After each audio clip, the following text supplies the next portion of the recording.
Adrien Broner versus John Molina. Now, Adrien Broner, I feel opinion on him has kind of gone full circle. I think when he was campaigning at lightweight, people almost got behind him too quickly. There was too much conversation about him being a pound-for-pound top 10 fighter too early on in his career, before he'd beaten too many opponents of great note, in my opinion. However, Broner's clearly a talent. He is an elite defensive fighter. He's a very slick, skilled boxer with excellent technical capabilities, in my opinion. Now, Broner is the kind of person people love to hate. And when we saw him get his arse handed to him by Maidana, there was a tendency to write him off.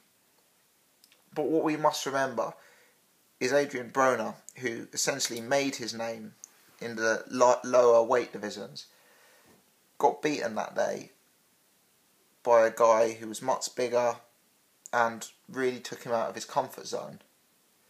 For me, whilst that showed that Adrien Broner is certainly vulnerable at 147 pounds, it didn't show that Adrien Broner is vulnerable at 140 pounds, particularly against an opponent who's recently moved up from 135, which we have in John Molina. Even though Broner took an absolute beating that day, he proved that he had good durability and good chin. He got up, he took his knocks from Maidana, and he went the distance. Now, Broner, in terms of his skill level, is surely much more advanced, much more refined than John Molina. For me, Broner's issue is his output. He's become very low volume, but at quite an early stage of his career. He relies on accuracy, he relies on eye-catching punches, he relies on countering opponents, and I think against an opponent like John Molina, there could potentially be scope for Adrien Broner to get outworked.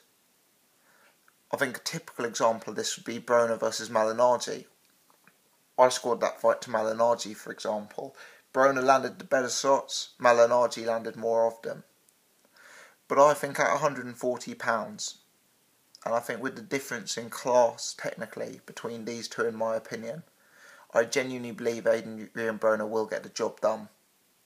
I know he's ballooned up in weight between fights. I know there's scope that maybe he isn't as dedicated to boxing as he could be. But I think Broner is an elite defensive fighter. I think he carries power. I think he's much more of a threat at 140 than at 147.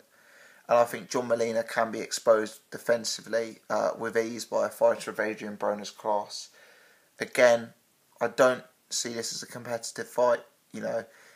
If Adrien Broner's getting in trouble against John Molina, he needs to consider his future in this game, because he should be beating a guy like this. I'm going Broner by stoppage or Broner by very, very wide points decision, and I'd be surprised if it was anything in between. Let me know your thoughts. Thanks for watching.